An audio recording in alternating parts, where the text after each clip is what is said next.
अध्याय 4। ब्रिटिश विजय के समय भारत की स्थिति, मुगल साम्राज्य का पतन। 18वीं शताब्दी के पूर्वार्ध में महान मुगल शासन की शक्ति एवं प्रतिष्ठा का भारी पतन हुआ। साम्राज्य, जिसने 2 शताब्दियों से अधिक समय तक भारत के अधिकतर हिस्से पर नियंत्रण किया, उत्तर से दक्षिण लगभग 250 मील और 100 मील चौड़े समकोणीय पत्ती के आकार तक सिमट गया। साम्राज्य की न केवल राजनीतिक सीमा सिकुड़ी, अपितु प्रशासनिक ढांचा भी ध्वस्त हो गया, जिसे स्वयं के अंतर विरोधों के अंतर्गत अकबर एवं शाहजहां जैसे महान शासकों द्वारा परिश्रम पूर्वक निर्मित किया गया। साम्राज्य के ढहने पर देश के विभिन्न हिस्सों में कई स्वतंत्र राजवंश उठ खड़े हुए। औरंगजेब की गलत नीतियों ने मुगल साम्राज्य की स्थिरता को क्षीण किया, लेकिन सेना एवं प्रशासनिक व्यवस्था नामक 2 स्तंभ 1707 ईस्वी तक सीधे खड़े रहे। उत्तराधिकार की लड़ाइयों और कमजोर शासकों ने 1707 से 1719 तक दिल्ली को त्रस्त एवं परेशान किया। यद्यपि मोहम्मद शाह ने 29 वर्षों की लंबी समय अवधि तक शासन किया, तथापि उसकी अक्षमता के कारण शाही भाग्य का पुनरुद्धार असंभव था। मोहम्मद शाह के शासनकाल के दौरान निजामुल मुल्क ने 1724 में वजीर के पद से इस्तीफा दे दिया और स्वतंत्र हैदराबाद राज्य की स्थापना करने के लिए दक्कन चला गया। बंगाल, अवध और पंजाब ने भी इसी राह का अनुसरण किया और साम्राज्य उत्तराधिकारी राज्यों में विघटित हो गया। कई स्थानीय प्रमुखों ने अपनी स्वतंत्रता का दावा करना शुरू कर दिया और मराठों ने शाही दायित्व उत्तराधिकार में प्राप्त करने के प्रयास करने शुरू कर दिए। साम्राज्य की अक्षुण्णता में मुगलों के समक्ष चुनौतियां। उपर्युक्त आंतरिक कमजोरियों के अलावा मुगल साम्राज्य को उत्तर पश्चिम से विभिन्न आक्रमणों के रूप में बाहरी चुनौतियों का भी सामना करना पड़ा। फारस के शासक नादिर शाह ने 1738 से 39 में भारत पर हमला कर दिया तथा लाहौर को जीत लिया और 13 फरवरी 1739 को करनाल में मुगल सेना को पराजित कर दिया। दिल्ली को ध्वस्त कर दिया गया जब आक्रमणकारी ने मुगल बादशाह मोहम्मद शाह को बंदी बना लिया और शहर मलबे में तब्दील हो गया। राजकीय खजाने और धनवान कुलीन लोगों की तिजोरियों से 70 करोड़ रुपए इकट्ठा किए गए। मयूर सिंहासन एवं कोहिनूर हीरा नादिर शाह की लूट की चीजों में 2 बेहद कीमती चीजें थी।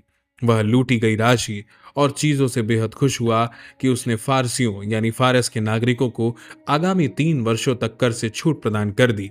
नादिर शाह ने काबुल सहित सिंधु नदी के पश्चिम का सामरिक रूप से महत्वपूर्ण मुगल क्षेत्र भी हथिया लिया, जिसने भारत को उत्तर पश्चिम की तरफ से होने वाले आक्रमणों के प्रति एक बार फिर कमजोर बना दिया। नादिर शाह के पश्चात अहमद शाह अब्दाली ने अफगानिस्तान पर अपना शासन कायम किया और 1748 से 1767 के बीच कई बार उत्तरी भारत पर आक्रमण किया। उसने लगातार मुगलों को परेशान किया। 1757 में जब अंग्रेजों ने प्लासी का युद्ध जीतकर बंगाल में कदम रखा, उसने दिल्ली पर आधिपत्य जमा लिया और मुगल बादशाह पर नजर रखने के लिए एक अफगान केयरटेकर को पीछे छोड़ गया। उसने 1761 में मराठाओं पर एक महत्वपूर्ण विजय प्राप्त की, जो इतिहास में पानीपत का तीसरा युद्ध के नाम से सुप्रसिद्ध है। मुगल साम्राज्य के विघटन के कारण कुछ इतिहासकार विश्वास करते हैं कि 18वीं शताब्दी के मध्य में भारतीय अर्थव्यवस्था में तीव्र गिरावट के कारण मुगल साम्राज्य का पतन हुआ। यह सत्य है कि साम्राज्य के कई हिस्सों में अलग अलग समय के लिए अराजकता एवं युद्ध हुए, जिसने प्रतिकूल वित्तीय विपदा को जन्म दिया। केंद्रीय शासन ने अपनी शक्ति खो दी, जिसने दिल्ली के पतन को प्रवृत्त किया। लोगों ने प्रांतों की ओर प्रस्थान कर लिया। बाजारों ने अपनी प्राथमिकता खो दी। कलाकारों ने आजीविका प्राप्ति के लिए अन्य स्थानों को गमन कर दिया। इसी प्रकार की स्थिति आगरा एवं अवध की थी। सिख विद्रोह ने स्थिति को और अधिक गंभीर बना दिया, जिन्होंने लाहौर एवं अन्य स्थानों के व्यापारिक मार्गों को अवरुद्ध कर दिया। सामान्य तौर पर 18वीं शताब्दी के मध्य तक उत्तर पश्चिमी भारत के समृद्ध शहरी केंद्र अपक्षय की स्थिति में आ चुके थे। बंगाल, बिहार और उड़ीसा के पूर्वी प्रांतों में मराठाओं के आकस्मिक हमलों ने विनाशकारी युद्ध को बढ़ावा दिया। मुगल साम्राज्य के विघटन की प्रक्रिया मुगल साम्राज्य के विघटन की प्रक्रिया औरंगजेब के शासनकाल के दौरान शुरू हो चुकी थी, लेकिन इसमें तीव्रता 1707 में औरंगजेब की मृत्यु के पश्चात आई।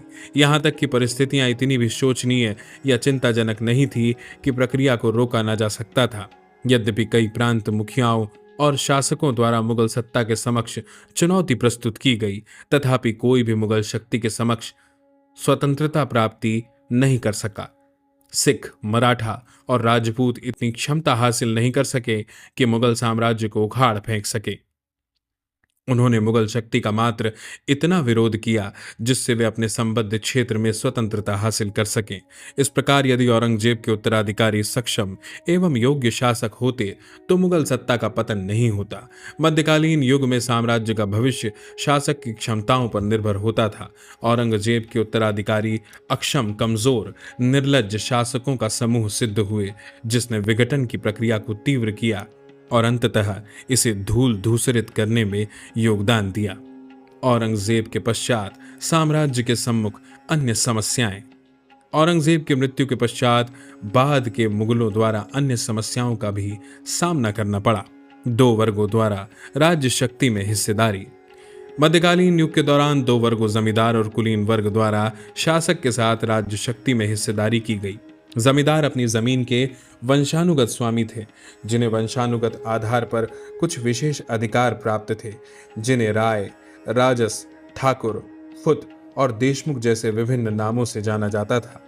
राजस्व संग्रहण में मदद और स्थानीय प्रशासन के लिए सैनिकों का प्रबंध करने के कारण जमींदारों को साम्राज्य में मुख्य स्थान प्राप्त था। यद्यपि मुगलों ने जमींदारों की शक्ति नियंत्रित करने का प्रयास किया और किसानों से सीधा संपर्क साधने की व्यवस्था की, जिसमें वो पूरी तरह सफल नहीं हो पाए। स्वयं औरंगजेब के शासनकाल के दौरान उनकी शक्ति और प्रभाव में उल्लेखनीय वृद्धि हुई। इसका बड़ा नतीजा ये हुआ कि क्षेत्रीय निष्ठा को प्रोत्साहित किया गया। कई स्थानीय जमींदारों के साम्राज्य ने भीतर अन्य शक्तिशाली वर्गों की सहायता की। इस प्रकार एक अन्य वर्ग, कुलीन वर्ग, जिसमें ऐसे लोग थे जिन्हें बड़ी जागीर और मनसब सौंपे जाते थे या जिन्हें मुगल सूबों का सूबेदार नियुक्त करके इसके प्रबंधन की जिम्मेदारी सौंपी जाती थी। इस वर्ग में कई राजपूत शासक, सूबेदार और मनसबदार शामिल थे। मुगल शासन को अक्सर कुलीन वर्ग के शासन के तौर पर भी परिभाषित किया जाता था, क्योंकि साम्राज्य को प्रशासित करने में मुगल कुलीनों ने एक केंद्रीय भूमिका निभाई। औरंगजेब के बाद के मुगल शासकों के शासनकाल के दौरान विभिन्न समूहों के बीच बढ़ती पारस्परिक शत्रुता, ईर्ष्या एवं शक्ति प्राप्ति की प्रतिस्पर्धा ने न केवल शासकों की प्रतिष्ठा को घटाया, अपितु मुगल शक्ति के पतन में भी एक अहम भूमिका निभाई। विभिन्न क्षेत्रीय शक्तिशाली समूहों का उद्गम। औरंगजेब के शासनकाल में जाट, सिख और मराठों जैसे शक्तिशाली क्षेत्रीय समूहों का पदार्पण हुआ, जिन्होंने स्वयं के राज्य बनाने हेतु मुगल साम्राज्य से युद्ध शुरू कर दिया था। तब वे अपने प्रयासों में सफल नहीं हुए, लेकिन उनमें से प्रत्येक ने अपने संबद्ध क्षेत्रों में राजनीतिक घटनाक्रमों के भविष्य का मार्ग तैयार किया। राजनीतिक बढ़त के लिए मुगल शासन ने उनके निरंतर संघर्ष ने मुगल सत्ता को महत्वपूर्ण रूप से कमजोर किया। औरंगजेब और उनके पश्चात बहादुर शाह ने राजपूतों के दमन के प्रयास द्वारा मुगलों के खिलाफ निरंतर युद्ध करने के लिए उन्हें उकसाया। औरंगजेब के पश्चातवर्ती मुगल शासकों ने राजपूतों के साथ समझौते की नीति करने का प्रयास किया, लेकिन तब तक काफी देर हो चुकी थी। राजपूतों ने साम्राज्य के विकास एवं कल्याण के लिए मुगलों के साथ गठबंधन करने पर विश्वास नहीं किया। मराठा भी मुगलों के लिए दुर्जय शत्रु सिद्ध हुए। शुरुआत में उनका लक्ष्य केवल महाराष्ट्र पर नियंत्रण हासिल करने तक सीमित था, जिसमें आगे चलकर पूरे भारत में सरदेशमुखी और चौथ वसूलने की अनुमति मुगल शासक से प्राप्त करना भी शामिल हो गया। 1740 तक मराठा उत्तर भारत में प्रवेश कर गए और गुजरात, मालवा, बुंदेलखंड प्रांतों पर अपना प्रभाव फैलाने में सफल हो गए। इस प्रकार मुगल साम्राज्य के विरुद्ध राजपूतों के संघर्ष और मराठाओं की बढ़ती शक्ति और महत्वाकांक्षाओं ने मुगल शक्ति को प्रतिकूल रूप से प्रभावित किया। आर्थिक एवं प्रशासनिक समस्याएं। ऐसी विभिन्न आर्थिक एवं प्रशासनिक समस्याओं का जन्म हुआ जिन्हें मुगल सत्ता को परेशानी में डाल दिया। अमीर या मनसबदारों की संख्या में तीव्र वृद्धि के कारण उनके बीच जागीर के तौर पर भूमि वितरित करने हेतु भूमि की कमी हो गई। औरंगजेब ने जागीर या बेरोजगारी की बेतहाशा कमी की समस्या का समाधान ढूंढने के प्रयास के तहत जागीर से बड़ी आय को अभिलिखित करना प्रस्तुत करना शुरू किया, जिसके परिणाम स्वरूप अमीर ने किसानों पर दबाव डालकर अपनी जागीर से अधिक आय प्राप्त करना शुरू कर दिया। इस कदम से मुगल शासन ने दोनों अमीर और बोझ से दबे किसान से दुश्मनी मोल ले ली। युद्धों, शासकों और अमीरों की विलासितापूर्ण जिंदगी, खलीसा यानी क्राउन, भूमि में कमी इत्यादि ने मिलकर राज्य पर भारी वित्तीय बोझ डाला। इसका परिणाम हुआ कि राज्य की आय इसके व्यय को पूरा नहीं कर सकी। बदतर आर्थिक स्थिति ने सभी वर्ग के लोगों, चाहे अमीर, व्यापारी, शिल्पकार, श्रमिक या किसान हो, पर नकारात्मक प्रभाव डाला। दरबार में बढ़ती समूहों की शत्रुता सहित राजनीतिक निहितार्थों ने केंद्रीय प्रशासन एवं सेना को कमजोर किया। औरंगजेब की मृत्यु के पश्चात इन आर्थिक प्रशासनिक समस्याओं में कई गुना वृद्धि हुई। संक्षेप में मुगलों के पतन के कुछ मुख्य कारण निम्न हैं। मुगलों की सरकार व्यक्तिक रूप से निरंकुश थी और इसलिए इसकी सफलता शासन करने वाले निरंकुश शासक के चरित्र पर निर्भर थी। औरंगजेब के बाद के मुगल शासक प्रभावहीन थे और राज्य के प्रशासन की उपेक्षा की। उत्तराधिकार के एक निश्चित कानून के अभाव के साथ सदैव उत्तराधिकार को लेकर युद्ध हुए। इसने सरकार के स्थायित्व को कमजोर किया और राष्ट्रभक्ति की कीमत पर बंटवारे को पोषित किया। शासकों के क्षय ने सच्चरित्रता का क्षय किया, जिसने आपसी युद्धों एवं झगड़ों को बढ़ावा दिया और साम्राज्य को ध्वस्त करने का काम किया। सेना की बिगड़ती स्थिति भी साम्राज्य के लिए घातक सिद्ध हुई। साम्राज्य की सीमाएं बेहद व्यापक थी, जिसे कमजोर शासकों द्वारा संभालना मुश्किल हो गया। औरंगजेब की धार्मिक नीति ने राजपूत, सिखों, जाटों और मराठों को नाराज कर दिया और उन्होंने विद्रोह कर दिया। औरंगजेब की दक्कन नीति पूरी तरह असफल रही और काफी हद तक यह मुगल साम्राज्य के पतन का कारण बना। ईरानी और दुर्रानी साम्राज्यों के आक्रमणों ने मुगल साम्राज्य को ध्वस्त करने में योगदान दिया। निरंतर युद्ध, कृषि में विकास की गति का स्थिर होना और व्यापार एवं उद्योग में ह्रास आर्थिक पतन का कारण बना।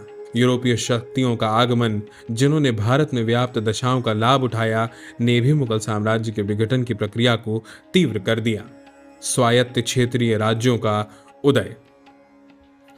मुगल प्रशासन प्रकृति में केंद्रीकृत था और इसकी सफलता काफी हद तक शासक की शक्ति और कुलीनों, जमींदारों, जागीरदारों और प्रांतीय अधिकारियों को विनियमित करने की उसकी क्षमता पर निर्भर करती थी। वास्तव में यह सम्राट एवं अन्यों के बीच हितों एवं इच्छाओं का संतुलन एवं समन्वय था। 1707 में औरंगजेब की मृत्यु के बाद यह संतुलन बिगड़ गया, जिसके परिणाम से मुगल शासक की सत्ता का दुर्बलीकरण हुआ। दुर्भाग्यवश केंद्रीय प्रशासन, वित्तीय संकट एवं कुलीनों के बीच गुटीय शत्रुता, जिसे औरंगजेब के उत्तराधिकारी रोक नहीं पाए, के कारण ढह गया। मुगल सम्राट प्रांतीय गवर्नरों को जरूरी संरक्षण एवं सुरक्षा प्रदान करने में असफल हो गए, जिसके परिणाम से प्रांतीय गवर्नर 18वीं शताब्दी के प्रारंभ में एक स्वतंत्र शक्ति आधार बनाने लगे।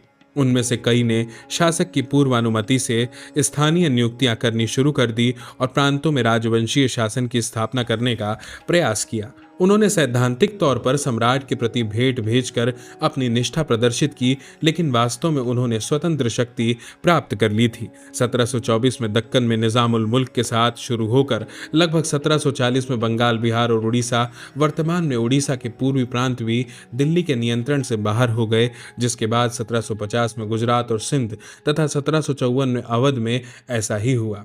दिल्ली के नजदीक फर्रुखाबाद एवं रोहेलखंड में स्वतंत्र पठान राजवंश शासन करते थे, लेकिन वापस लौटे राजपूतों के गठबंधन को औरंगजेब ने तोड़ दिया, लेकिन उन्हें कभी भी पूरी तरह दबाया नहीं जा सका। सुदूर दक्षिण में साहसी हैदर अली ने मैसूर साम्राज्य को बेहद शक्तिशाली बना दिया। कई छोटी छोटी रियासतें देश के दक्षिणी क्षेत्र में शासन कर रही थी। इस प्रकार मुगल भारत के विभिन्न हिस्सों में राज्यों की 3 मुख्य श्रेणियां उदित हुई। पहला, उत्तराधिकारी राज्य जो मुगल साम्राज्य के प्रत्यक्ष नियंत्रण से छूट गए, जैसे अवध, बंगाल और हैदराबाद। दूसरा, स्वतंत्र राज्य जो प्रमुख रूप से मुगल साम्राज्य का प्रांतों पर नियंत्रण में कमी के कारण सामने आए, नामत, मैसूर, केरल, राजपूत राज्य आदि। 3, मुगलों के विरुद्ध विद्रोहियों द्वारा स्थापित नए राज्य, जैसे मराठा राज्य, पंजाब राज्य और जाट राज्य।